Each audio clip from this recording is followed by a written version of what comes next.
ബഹുമാന്യരായ ഭാരതത്തിന്റെ അഭിമാനമായ കോർപ്സ് ഓഫ് സിഗ്നൽസിന്റെ വിശിഷ്ട വ്യക്തിത്വങ്ങളെ, വേദിയിലും സദസ്സിലും ഉപവിഷ്ടരായിരിക്കുന്ന ബഹുമാന്യരെ, നിങ്ങൾക്ക് എന്റെ സ്നേഹാഭിവാദ്യങ്ങൾ.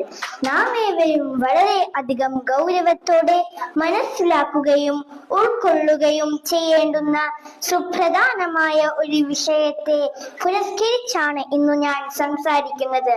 മാനവരാശി അതിന്റെ ആദ്യം മുതൽ ഒട്ടനവധി ദുരന്തങ്ങളും വൈതരണികളും കടമ്പകളും നേരിടുകയും ആ പ്രതിസന്ധികൾ അഖിലവും നിഷ്പ്രയാസം തരണം ചെയ്യുകയും ചെയ്തിട്ടുണ്ട്. എന്നാൽ നാം രക്ഷ പ്രാപിക്കാൻ ഒരു വഴിയും പഴുതും കാണാതെ പരിഭ്രാന്തിയോടെ വിറങ്ങലിച്ചു നിൽക്കുന്ന ഭീകരവും ബീഭത്സവുമായ ഒരു മഹാമാരിയാണ് നമ്മുടെ സമൂഹത്തെ കാർന്നു തിന്നുന്ന ലഹരി എന്ന കൊടും വിപത്ത്. മദ്യവും മയക്കുമരുന്നുമൊക്കെ ഉപയോഗിച്ചു തുടങ്ങുന്ന പ്രായം മുമ്പത്തേക്കാൾ ഭയാനകമായി താഴേക്ക് വന്നിരിക്കുന്നു. 16ഉം 17ഉം ഒക്കെ ആയിരുന്നത് ഇപ്പോൾ 12ഉം 14ഉം വയസ്സായി കുറഞ്ഞിരിക്കുന്നു. ലഹരി ഉപയോഗം മാരകമായ ഒരു വിപത്തായി മാറിയിരിക്കുന്നു. ലഹരി മരുന്നിനോടുള്ള അടിമത്വം വ്യക്തിക്കും കുടുംബത്തിനും മാത്രമല്ല നാശനഷ്ടങ്ങൾ വരുത്തി വെക്കുന്നത്, മറിച്ച് സമൂഹത്തിന്റെ ആരോഗ്യവും സാമ്പത്തിക സാംസ്കാരിക സുസ്ഥിരതയും അത് നശിപ്പിക്കുന്നു.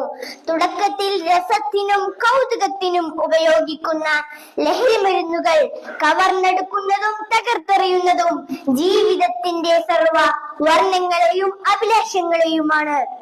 ദൈവത്തിന്റെ സ്വന്തം നാട് എന്ന് വിളംബരം ചെയ്ത വർത്തമാനകാല കേരളത്തിന്റെ കൗമാരവും യൗവനവും ലഹരി എന്ന ചെകുത്താന്റെ കരാളക്കരങ്ങളിൽ പെട്ട് നട്ടം തിരിയുന്നു.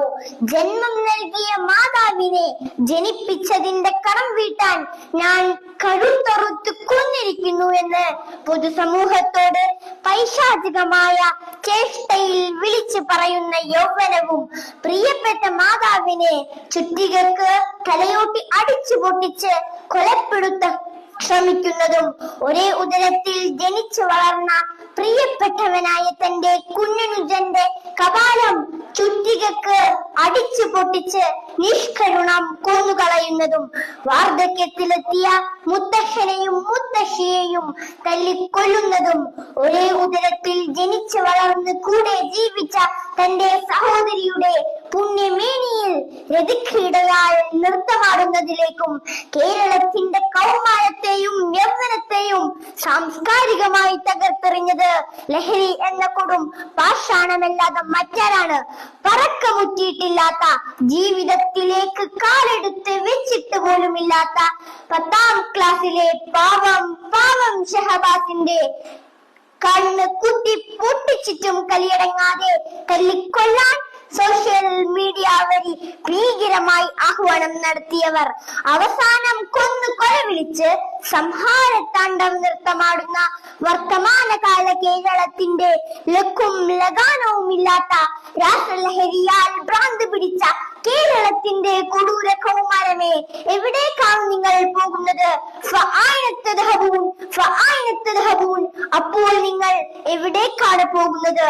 സിന്തറ്റിക് രാസലഹരിയുടെ ഉന്മാദത്തിന്റെ തമോഗർത്തത്തിൽ തകർന്നടിയും മുൻപ് തിരിച്ചു വിളിക്കേണ്ടിയിരിക്കുന്നു ഈ സമൂഹത്തെ. തിരിച്ചു നടത്തേണ്ട കാലം ഭീകരമായി അതിക്രമിച്ചു പോയിരിക്കുന്നു. അക്രമത്തിനും അരാജകത്വത്തിനും ലഹരിയുടെ ഉന്മാദത്തിനും പ്രോത്സാഹനം നൽകുന്ന, അതിനെ ഗ്ലോറിഫൈ ചെയ്യുന്ന സിനിമകൾ, സീരിയലുകൾ, കഥകൾ, നോവലുകൾ, സാഹിത്യങ്ങൾ ഒന്നും തന്നെ നാം പ്രോത്സാഹിപ്പിക്കരുത്. അത്തരം സാഹിത്യങ്ങളിലെ സൈക്കോപാത്തുകളായ ലഹരിയുടെ രാസലീലയിൽ അഭിരമിക്കുന്ന അരാജകത്വങ്ങൾക്ക് നെടുനായകത്വം വഹിക്കുന്ന നായകന്മാരിൽ നിന്നും നമ്മുടെ മക്കൾ മാതൃക കണ്ടെത്താതിരിക്കട്ടെ. നമ്മുടെ മക്കളെ അവയുമായി സമീപിക്കാൻ പോലും നാം അനുവദിക്കരുത്. കുഞ്ഞുനാളിലെ ഈ അവബോധം നമ്മുടെ മക്കൾക്ക് കർശനമായി പകർന്നു നൽകുക. ജീവിതമാണ് ലഹരി, ജീവിതമാണ് ലഹരി എന്ന സുന്ദരമായ പരമാർത്ഥം ഉത്തരവാദിത്തം നാം ജീവിതത്തിലേക്ക് പകർത്തുന്നതോടൊപ്പം മറ്റുള്ളവരിലേക്ക് പകരാനും നാം പ്രയത്നിക്കുക. നമ്മുടെ കൗമാരങ്ങളുടെയും യൗവനത്തിന്റെയും അടിവേറുക്കാൻ ഉരുമ്പിട്ടിറങ്ങുന്ന പിശാചിന്റെ സന്തതികൾക്കെതിരിൽ അതിശക്തമായ നിയമങ്ങൾ ഉണ്ടാവട്ടെ.